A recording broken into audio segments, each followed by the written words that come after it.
viewers, you are welcome to the Precious Show. It is another episode of the Precious Show. I hope you are keeping safe. I keep on reminding you that there is vaccine, but we still have to observe all the safety protocols. My name is Beatrice Lavi. If you are new to the channel, kindly subscribe. Click on the bell for all notifications. And don't forget to leave your comments at the comment section. Today on our episode, we are going to talk about fire safety once again. There's vaccine, but then don't forget that we still have to observe all the safety protocols. Those who DM me on my Instagram page asking of questions, Mr. Michael is right here today to take us through the questions that you did ask. Please, if you didn't DM me and then you actually didn't put it on the comment section, don't worry. I'll still manage to answer your questions. Let's get deeper into today's episode.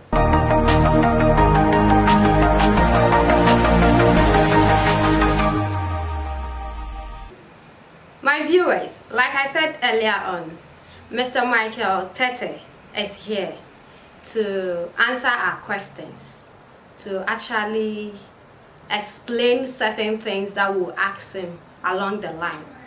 You said I should bring him back. I brought him back. Your request has been granted. Okay, so before Mr. Michael comes into the scene, I want to thank some sponsors that make sure that this program is always on, supporting me, rain or shine. I said thank you so much to Mobile Laser. The name is Mobile Laser. You'll find them on Instagram, and then they'll be at your doorstep to whiten your teeth for you. And then my second thanks goes to Franke's Boutique. You'll find her on Instagram. This beautiful dress is by Franke's Boutique. She will actually give you a nice dress to wear. Thank you, Franke's Boutique, for your beautiful outfit. And then my hair. If you're a lover of braids like me, and then you have to contact this person. You don't need to go to any salon. She'll be at your doorstep to do big braids for you. Anyhow you want it, she will actually do it for you. You can contact her on 0248 338040. The name is Fortune Wadiego. Thank you. Let's welcome Mr. Michael Tete. Mr. Michael. Yes, ma'am. Mr. Michael, you are welcome back. Thank you. So viewers, we are continuing from where we stopped the last time. And those who DM me, please, today I'm ready. I will answer all your questions. It's here. We will answer them. Mr. Michael, you are welcome to the Precious Show. As usual, fire safety. If you are watching us, we are continuing with the fire safety. You are watching the Precious Show. Please. Mr. Michael, my people have a lot of questions for you. They didn't post it at the comment section, but then they DM me on my Instagram page. You need to answer all the questions, whether you like it or yes. You answer them. Fire service, you need to answer. So last week, we actually spoke about fire safety. And then he gave the types of extinguishers that we have when there is a fire, who to call, how to call, the numbers you need to call. And then he did mention of refilling our cylinders full to the brim, which is not right for us to do that at our homes. If there's a leakage, we need to put a stop to it by putting stones on it. He spoke about all those things last week. If you were not able to watch that episode, then go back to that episode and watch it. It's very, very important you watch that episode. Today he's here and I have more questions for him. Mr. Michael, we have types of fire, or is it classes of fire? Classes of fire. Okay, so classes of fire. I want to know. My viewers also want to know the classes of fire that we have. Yes, we have Class A fires. Now, Class A fires talks about flammable or combustible solids. All right. Combustible solids. Let's say if the fire involve wood, paper, cloth, buildings. These particular ones, we term them as a Class A fire, which means they are solids. Now, Class B fires deals with flammable liquids, like the petrol, diesel, turpentine, kerosene. When these things are burning, then we term that particular class as Class B fire. Now, Class C fire deals with gaseous fires, like the propane, butane, and so on. And then Class D fires deals with metals. Like aluminium, iron, magnesium. So when these things are burning, this classes help fire service to know what extinguishing medium to use to fight the fire when we know whatever is burning. Okay, so Mr. Michael, in a situation whereby maybe there's fire outbreak at a big office, must I know whether there's aluminium, whether Class A, Class B, before fire service will come to my aid? You wouldn't know, but all that we'll need as fire personnel is that when you call, you just tell us what is burning. If, let's say, as a building, what goes on in that building, that will let us know what we are coming to fight. Oh, okay. So it's very necessary for us to let you know what is burning. It's burning? Yes. Okay. So should, in case I just saw a scene that something is burning, I'm, as a concerned citizen, I will actually call fire service. Yes. Though I wouldn't know what is burning there. So then if I call you and I'm not able to identify what is burning there, does it mean that you cannot come to... Oh, we will come. Okay. We attend to all fires. Okay, all right. So when we get there, by our investigation and assessing the place, we will know what is burning. Okay. Then we know what we will use to extinguish the fire. I just want to clear the air. I just want everybody to understand whatever that we are talking about. We shouldn't actually focus on only the office, the homes, the society. Yes, yes, so please bear with me. Because we have types of fire as well. Okay. We have vehicular fires, we have basement fires, and then we have that's our normal building that is on fire. So even those ones also, when you tell us that my house is the basement or my office is the basement that is on fire, we know how we will extinguish it. Okay. Even though we have the classes, we also have the types. All right. Well noted. And then my second question is there any appropriate way for us to position fire extinguishers at our workplace and then our homes? Yes. Most of the times you see that people put the extinguishers on the floor, which is not right. Others, you see them, it goes above the head. And that one also is not well placed. Probably if you put it above my head and someone is shorter than I am, the person, probably being the first person to see the fire, will not be able to reach the extinguisher.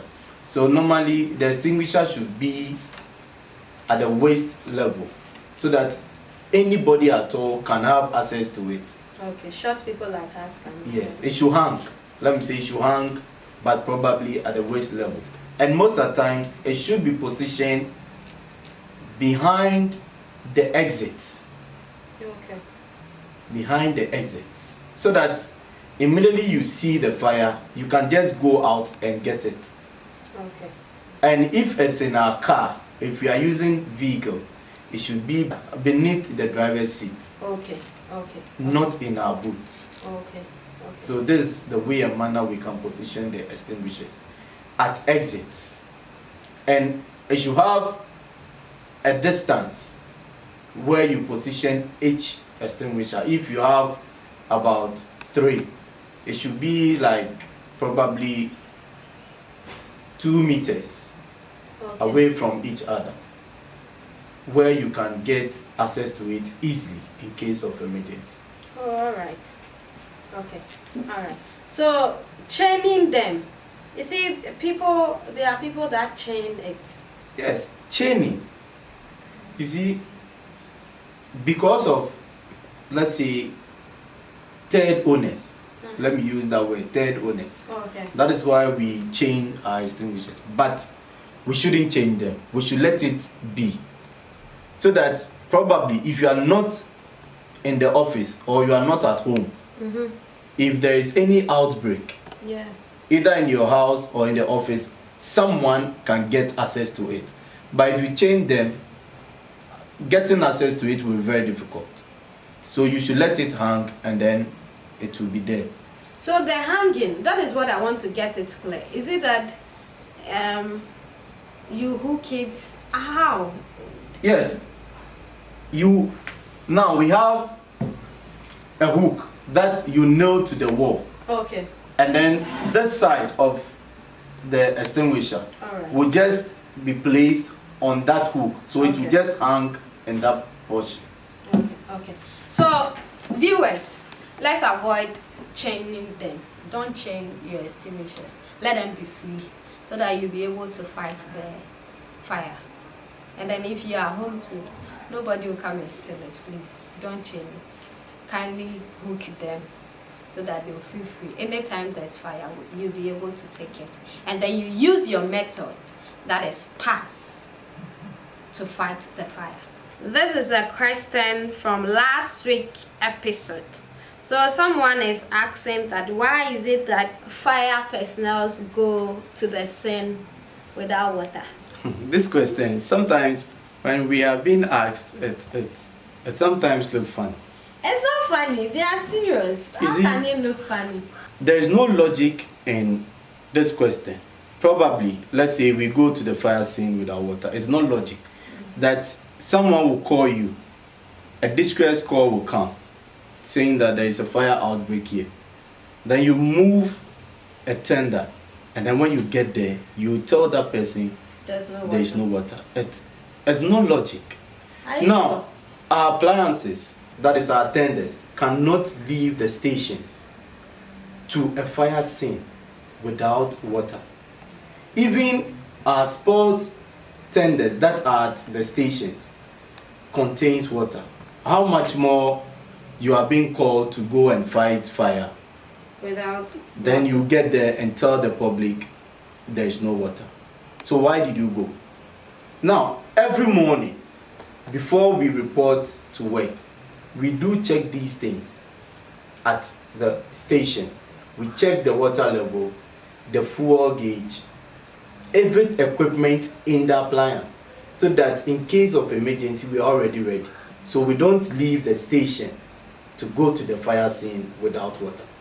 It could be that sometimes maybe you guys forget before you get there. We don't forget. Because someone is asking this question means that something has happened before. You see, we don't forget. Is it your first time of hearing this question? This is not my first time. How many times? Oh, so many times. So you could see that an incident has happened. Yes, that is what I'm saying, that they normally say that. Now, the tenders that we use contains 3,000 to 4,000 gallons of water. All right. Now, when you get to a fire scene, within 8 minutes, depending upon the fire, the water can get finished. Okay. So it doesn't mean that there is no water. Depending upon now, sometimes the demarcations of the place also affect. Now, the hoses that we use, one hose take about 25 gallons of water. So imagine we run about 5 hoses to get to a particular place. Within some few minutes, the water will get finished. Sure. So it doesn't mean that we go to the scene without water. Viewers, he said they don't go to the scene without water. We are in the public channel. Yes. You know that. If anyone would like, at any given time, they can go and visit any fire station. Okay. Just go there, tell them you want to check, you want to open the tender to see whether there is water. Even the sports ones contains water. So, Mr. Michael, Yes, ma'am. yeah, you are defending your nation. Is that not it? That is it. Okay. And your work as well. Put water. You people should take water when there's fire. There is always water in it. Okay. The next question is that if the person actually put it at the comment section, he is asking that the nearest fire stations and then their number. Last week you did mention of numbers, right, that we can get in touch with. So is it the same number? Yeah, we have to give other numbers. Last time what I gave was the national headquarters number, that is the FMC, Fire Master Control. They control the entire station, that is right from Greater Accra to the other regions. Oh, okay. That's why I gave that particular number. But we have other sub-stations and regions that we can get their numbers as well. So in Greater Accra, we have the regional headquarters, that is at Wachakojo, and their number is 0299 340 882.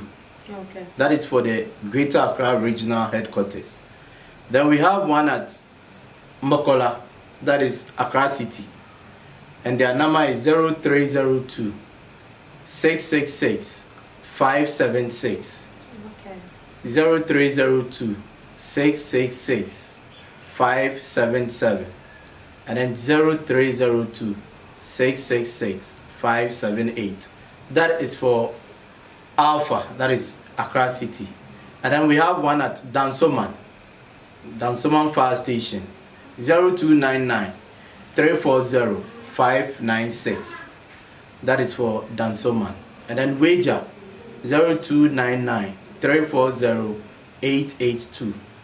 And then we also have one at Industrial, 0299 340 543. These are some of the stations that you can get in Greater Accra. You can also get other regions, and that one will be running through our screen. So this one is for Greater Accra? Yes, please. Okay, all right. So before we continue, please, let me acknowledge my sponsors. My first thanks goes to Mobile Laser. You contact them on Instagram and then they will be at your doorstep to whiten your teeth for you. Frances Boutique, you find her on Instagram and then she'll give you a beautiful outfit to wear. And then the nice person, which is, how do you want your braids? You don't want to go to salon. She'll be at your doorstep to offer you home service. You can contact her on 0248 338040, and the name is Fortune Wadiego. Mr. Michael, my last question. A lot of companies have hydrants. You know that? Yes, I do. Yes. So you know we can connect the hose and then the tubes and then you can fight fire. So is it appropriate for a company as maybe a fire has occurred and then fire service is not yet in? Can they connect the tubes and then fight the fire on their own, or they need to wait for fire service to arrive? Yes, they can do that. Most of the times, like I said the other time, we don't only fight fire, we go out to give education, and then we train people as well in their offices to serve as fire wardens. Yes. So it means that those offices or companies that have the hydrant probably have fire wardens that have been trained by fire service personnel. So in that case, the fire warden will in turn start to fight the fire using the hydrant. So that then they continue calling fire service. Which fire service should come in? We always come early. Last week you said it and I said we always come early. Okay, no problem. So viewers, I believe all your questions have been answered accordingly. Now we are moving straight to our demonstration. So the purpose why Mr. Michael Tete is here is coming to demonstrate to us how we can fight fire when there is any occurrence of fire outbreak at our kitchen and then our offices. So please stay tuned and let's see how we fight fire. Let's take it that you are cooking. Now, in the process of cooking, then the pan catches fire. What are you supposed to do? What you are supposed to do is to get a wet blanket. Get a wet blanket. Look at the direction of the wind. Okay. Just gently place the blanket on the pan and make sure all the places are covered. When you finish, just pick up the blanket and then the fire is off. Wow, viewers, my viewers, how do you see Mr. Michael Tete? We just killed the fire like that. We fight it. And the demonstration that we did is what we call the blanketing or smothering. We prevented oxygen from entering into the three elements, and then the fire went off. So simple. Can't you do this at home? Can't you do this at the office? In fact, if I should see fire, I won't call fire. I say, pardon me, I won't call you again. I will kill the fire. You should be able to also fight fire at home. I'm not just doing all this for the fun, but then I'm here to educate you, please. If a fire should occur at your kitchen, wherever you find yourself, don't run away, but then use this method to fight it. Mr. Michael, thank you. Another demonstration. Yes. Hey. So he's coming to demonstrate the second one, which is this one. There's fire, but then we are going to fight it with the extinguisher, not the blanket, not the wet blanket, but then extinguisher. Let's see how it goes. Now we don't have blankets, but we have our extinguisher. Like I told you last time, you just pick the extinguisher, remove the seal, the pin, the seal will break, aim at the base of the fire, and then it goes off. Effective. Viewers, the extinguisher we just used last week method. Pass, and then we killed the fire. We just use pass. Last week he spoke about pass, and that is what we just did. We've killed the fire. Thank you, viewers. I hope you've learned something. So I believe with this demonstration, in case there is fire outbreak in your kitchen or office, you can do that. Yeah. You can do it. Yeah. But you are running. Not only me. In fact, my crew, my camera crew, they were all running away. So you see how the work is. I understand. The public, in case of fire, they will be running. But when we come and we try to extinguish it, then they will start beating us. Oh, we don't beat you guys. How can we beat you? That is what they do. We don't beat so you. please, just in case you of guys emergency. Come early. Oh, we all. do come early. We do come early. I'm always emphasizing on that. Oh, you can bear me witness that we come early. Even for the program, I always come early. That's why you are scaring me, so that I shouldn't ask you more questions. You were just putting fire everywhere. So, Mr. Michael, what are your last words? Yeah, what I have to tell them is that, like I said, in case of fire, they should try as much as possible to call us, and then we'll arrive on time. And please, they should stop playing pranks on us. It's very dangerous. Some people will be calling and then telling us all sorts of things. So when the right call comes, we feel that it's one of these pranks. So we don't sometimes pick them. So we are pleading with them that they should stop. If it is not an emergency, they should stop playing with the emergency lines. So, viewers, I hope all your questions have been answered accordingly. Thank you so much for your time.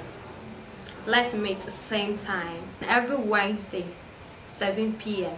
But before I go, you know I cannot live without my sponsors. If you are new to the family, kindly subscribe.